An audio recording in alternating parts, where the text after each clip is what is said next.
Antes de mais nada, eu não quero ninguém vindo me xingar, sou só um cara curioso, ok? Então não venham me chamar de fascista, ou de sei lá, ou me considerar comunista, ou um cara de direita, um cara de esquerda, um cara de sei lá o que, sei lá. Cara, olha só estou curioso, estava assistindo o debate e falei, qual será que foi o PIB em cada governo? Governo do Lula, governo Bolsonaro? Como será que foi o desemprego? Como será que foi a inflação? Como foi tudo isso, tá? E aí às vezes tá pensando, cara, o fundo tá vermelho, sem viés nenhum. Vamos trocar esse fundo só pra gente falar que a gente gravou um pouquinho em cada um, Caião?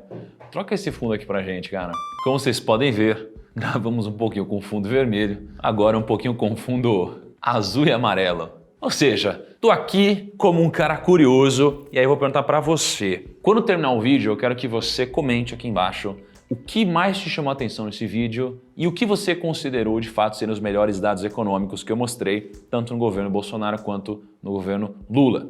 Antes de eu começar só, deixa eu te dar um aviso, tá? A gente gravou um documentário, foi uma super produção. Na Finclass a gente vai lançar agora, dia 25 de setembro, a gente vai lançar o documentário Do Real à Ruína, tá? Então é um documentário com várias pessoas icônicas contando a história e analisando o que aconteceu no Brasil desde 94, contando toda a história do real, né? Só que sob a perspectiva de pessoas como o Armínio Fraga, né? Que é o ex-presidente do Banco Central do Brasil, o Bruno Funchal, que é ex-secretário do Tesouro Nacional, a Helena Landau, que é ex-diretora de privatizações do BNDES, o Fábio Jean Biagi, que foi funcionário do Departamento Econômico do BNDES, o Fernando Henrique Cardoso, que é ex-presidente do Brasil, o Guido Mantega, que é ex-ministro da Fazenda, Gustavo Loyola, que é ex-presidente do Banco do Brasil, o Henrique Meirelles, que é ex-ministro da Fazenda, Joaquim Levy, que é ex-ministro da Fazenda, Maílson da Nóbrega, que é ex-ministro da Fazenda, Marcos Lisboa, ex-secretário de Política Econômica no Ministério da Fazenda, Michel Temer, que é ex-presidente do Brasil, e o Pércio Arida, que é ex-presidente do Banco Central. Cara, isso aqui é uma loucura. A gente pegou toda essa galera, botou dentro do documentário, a gente entrevistou eles. A gente não pegou gravações, a gente entrevistou todas essas pessoas, montou uma super produção, a gente deu o nome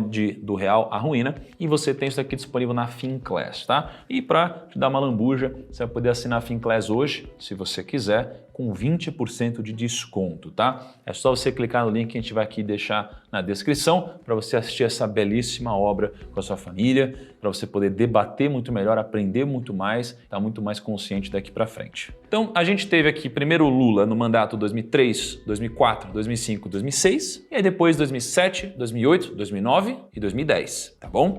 Então, o Lula teve esses dois mandatos. O Bolsonaro, ele teve 2019, 20, 21 e 22, terminando esse ano. Então vamos falar de PIB. Lula, né, 2003 o PIB foi mais 1,14%, em 2004 o PIB foi 5,76%, em 2005 foi 3,20%, em 2006 foi 3,96%. Então no acumulado, tá, tivemos aqui 14,76% de crescimento no PIB. No segundo mandato de Lula, a gente teve aqui 6% de crescimento em 2007, 5% em 2008, praticamente zero, né, em 2009, em 2010 mais 7,53%. Então, passamos por uma crise aqui, né, o subprime, e tivemos mais 19,85%. Quando a gente pega o governo Bolsonaro, a gente não terminou ainda o mandato dele, tá? Então são dados, obviamente, inconclusivos. Porém, eu de curiosidade puxei aqui os dados, tá? Então 2019 o PIB subiu 1,14%, 2020 a gente teve um PIB horrível, porque foi o Covid. A gente nunca teve nada parecido na nossa história, tá? Então é até difícil, de fato, você comparar os dados, né, de um governo com o outro. Mas, por mera curiosidade, ó, o PIB estava aqui menos 3,88%, tá bom? E no outro ano, 2021, o PIB foi 4,6%. Nesse momento que a gente grava o vídeo, saiu a prévia, acho que foi ontem ou anteontem, do PIB. Nesse ano estamos com 3,2% já do PIB, não é isso? Então, o acumulado até 2021, né, sem contabilizar 4 anos fechados, né, o que obviamente não é fair fazer essa comparação, estou falando de um PIB de mais 1,69%, tá bom? Qual que é o ponto? A gente tem que lembrar que muitas vezes o governo, né, você pega uma herança do governo passado, tá? Então,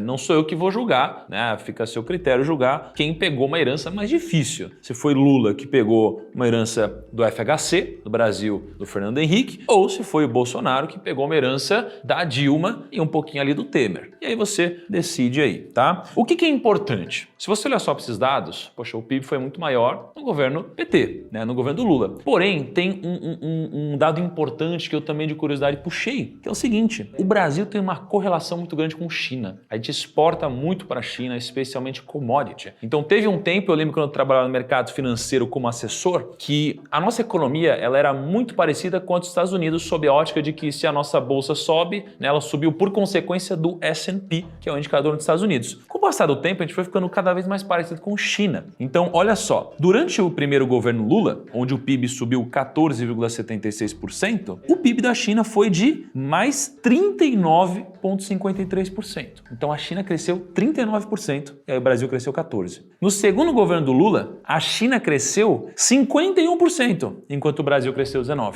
E agora no governo Bolsonaro, né, nesses 3 anos, a China cresceu 18%. Ou seja, foi um crescimento muito mais lento, tá? E aí a nossa economia cresceu 1,69% e teve Covid aqui no meio, tá? Então, temos um fator China que com certeza teve alguma contribuição nisso aí. Vamos agora para um outro dado importante, inflação. Primeiro governo Lula, média de 6,4%. Segundo governo, média de 5,14%. Quando a gente pega a inflação aqui em Bolsonaro, média de 6,26%. Então ficou ali até que bem parecido. Aí vamos pegar desemprego. Onde será que foi pior, onde foi melhor? Primeiro governo de Lula. Quando o Lula assumiu o governo em 2003, ele assumiu o governo com um desemprego de 11,7%. Então em 2002 o desemprego era 11,7%. Aí fechamos 2003 com 12,4%. Então, fechamos com desemprego maior. Lembra que desemprego maior é pior, porque tem mais gente desempregada. Só que aí, né, o desemprego foi diminuindo. Em 2006, o ano foi fechado com 8,4% de desemprego. E no segundo governo do Lula, o desemprego fechou em 6,7%. Tivemos anos aqui com Dilma, Temer, e aí veio o Bolsonaro.